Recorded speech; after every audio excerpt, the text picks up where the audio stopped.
السلام عليكم، معكم فاتحة من قناة لالا فتو. كنتمنى تكونوا بخير وبصحة جيدة إن شاء الله. فيديو اليوم غنشارككم من خلاله روتيني آخر أيام الأسبوع، روتين اللي مختلف تماما على الروتينات العادية، بعيد عن المطبخ، الروينة، عن التصبين والغسيل وكل حاجة يمكن تسبب لك في التعب. فاحنا النساء العاملات من طبيعة الحال وغير العاملات فكنتعبوا بزاف في البيت، ولهذا ما فيها باس مرة نتهلاو في روسنا ونعطيو لروسنا واحد القسط من الراحة. بطبيعة الحال ما غاديش تبعدي يعني عن المطبخ 100% أو لا عن الدار 100%، ولكن فقط غديري بعض الأعمال خفيفة ظريفة. إذا بقاو معايا على بركة الله. نبدا معكم الفيديو اللي غادي يكون عبارة عن جولة في محلات، عن واحد الغديوة على برا. فمشيت زرت مروكومول اللي عجبني بزاف. شحال هادي ما مشيت ليه صراحة لأن الوقت ما كيسمحش، ولكن هاد المرة كانت عندي الفرصة فمشيت ديت الوليدات ومشيت شفتو وتساليت على قصرية الذهب بعض الديكورات.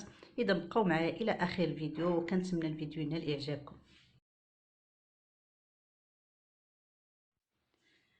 اول حاجه فكان عندي يعني موعد مع الفياق في الصباح، ففقت بكري وجدت الفطور ديالي انا والزوج ديالي، بحكم ان الوليدات مازال ناعسين فكنخليو هكذا بدايه العطله، فمساكن عياو المدرسه فخليتهم ياخذوا واحد القسط من الراحه. فحضرت فقط الفطور ديالي انا وزوجي، ومن بعد ما تناولنا وجبة الإفطار فقررت أنني نستغل الفرصة ونجبد الحويجات ديال الشتاء وفي نفس الوقت نتخلص من الحوايج ديال الصيف. من طبيعة الحال من بعد ما نظفتهم من قبل، يعني باش ما تكونش فيهم هذيك لوميديتي ديال الحوايج. فكيف ما كتشوفوا غنحيد الحوايج الخفاف لي شوميز وهكذا الحويجات اللي كنت كنرتديهم في فصل الصيف. واستغليت الفرصة من بين ما يفيقوا الدراري حتى هما ونوجد لهم الفطور ديالهم. ومن طبيعة الحال أنا راه جمعت المطبخ ديالي نقيتو، دوزت عليه واحد المسحة خفيفة، يعني ماشي مناج ثقيل. كيف ما كتشوفوا فأنا درونت واحد الروينة خفيفة ظريفة يعني في واحد الفترة وجيزة. فجمعت هادشي وتخلصت من الملابس اللي وضعتهم في لي فاليز الخاصين بهم أو في لي بوكس ديالهم. كيف ما كتشوفوا هادوما ملابس منطويات و حوايج شويه اللي ثقال. وبقاو معايا، فمن بعد غادي نخرجكم معايا تشوفي قصرية الذهب في موروكو مول، يعني اللي كان عندهم الجديد واللي عجبني بزاف داكشي وشاركته معكم. عملت الغمساج ديال هاد الحوايج هادو، فيعني كان عندي موعد مع الوليدات اللي كان خصني نفطرهم بطبيعه الحال، فلبستهم حويجاتهم وخرجنا لواحد الريستورون اللي غادي نتغداو فيها اللي غنشاركها معكم ان شاء الله، واللي زوينه بزاف. كاينه في القرب من ايكيا زناتة. هذه هي القهوة او المطعم ريستورون، فزوينه بزاف. وحنا مشينا شويه في وقت مبكر، فكانت الساعه كتشير ل 12، فخدينا واحد البراد ديال اتاي وتسنينا حتى وصل وقت الغداء. وكانت الامطار كتسقط، كان الجو زوين بزاف والوليدات لعبوا على برا. فانا ما صورش لكم الماكله. ومن بعد فزينا الوليدات وديناهم مور، فكانوا باغيين يشوفوا المروكومول. وهذا الاكواريوم ديال مروكومول الناس اللي عمرهم يعني ما زاروه، فهذه فرصه باش يشوفوا بعض الصور. فانا كيعجبني هذا الاكواريوم بزاف. فكيف ما كتشوفوا منظر روعة روعة روعة، فالأسماك زوينة بزاف وحتى الجو كان رائع وممطر. فهنا اللي أثارني هو هاد السمكة هادي اللي ميتة، وكيجيو الأسماك كياكلوا منها مرة. وكان واحد المنظر ديال السمك القرش اللي كاين هنا في هاد الاكواريوم، اللي التهم هذيك السمكة في يعني في خطرة وحدة، فما تصورتش هاد اللقطة للأسف. وهادو زكريا وإلياس كيف ما تشوفوا راهم كيشوفوا الاكواريوم عجبهم.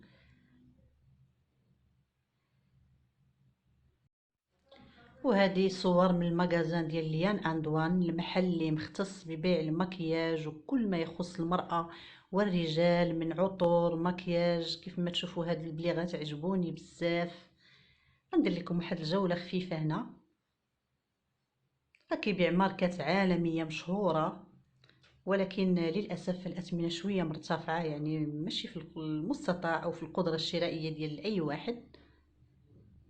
إذا بقاو معايا هنا ندير بكم واحد الجولة قصيرة.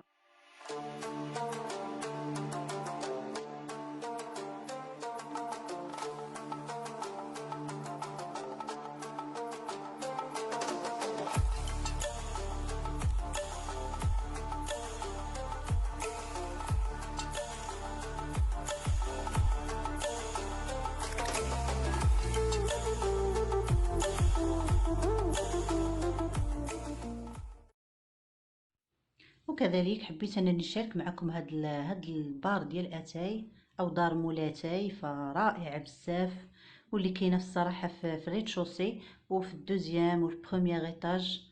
فهنا كيف ما كتشوفوا هذا المحل متخصص في بيع جميع انواع الشاي، ففيه ماركات واعرين ديال اتاي عجبوني بزاف. فان شاء الله الا رجعت مره اخرى فغدا ناخذ الشاي. فهنا ما كنتش ناويه، فبغا ناخذ بعض الماركات ديال الشاي اللي عجبوني بزاف. فهنا دايرين بحال ليستوريك ديال الشاي وكيفاش انه داروا رحله حول العالم، وكيفاش اخترعوا اكتشفوا الصينيين الشاي، وكذلك كيفاش صنعوه. فعجبني بزاف هذا المحل، ولهذا شاركته معكم. فهذا باغ دو تي، وهذه قصريات سوق الذهب اللي كاينه في السوق التقليدي اللي قرب المسجد. فموديلات رائعين بزاف عجبوني. للاسف التصوير كان شويه يعني ماشي واضح، لانهم كانوا دايرين الاضاءه مرتفعه بزاف ودايرين الضو نيون، فكيلزم ان تكون عندك واحد الكاميرا اتش دي بجوده عاليه الصراحه. وهنا من بعد ما طلعنا الفوق فالوليدات تناولوا لا كلاص، وشفنا هذا المنظر من الفوق فرائع بزاف كيف ما كتشوفوا. منظر بانوراميك للمول.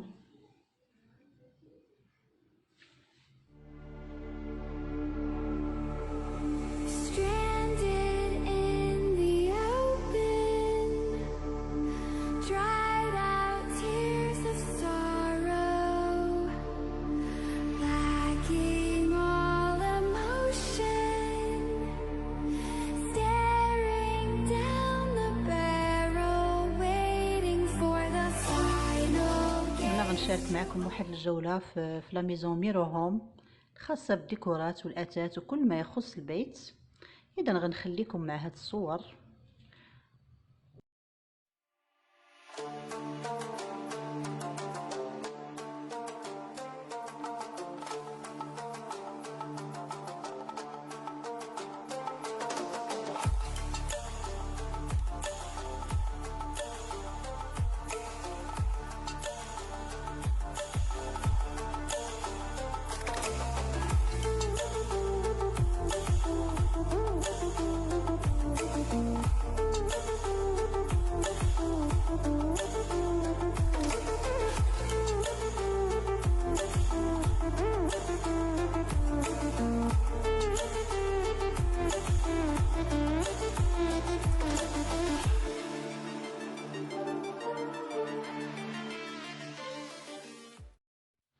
اذا كان هذا هو الفيديو ديال اليوم، كنتمنى انه يعجبكم، ولا عجبكم ما تبخلوش عليا باللايك، واللي اول مره يزور القناه ما ينساش ينزل اسفل الفيديو ويضغط على زر صابوني او سبسكرايب او اشتراك ويفعل الجرس باش يتوصل بالجديد. وغنقول لكم بسلام عليكم، ومره اخواتي تهلاو في روسكم وخرجوا من الكوزينه والمطبخ، والى اللقاء في فيديو قادم ان شاء الله.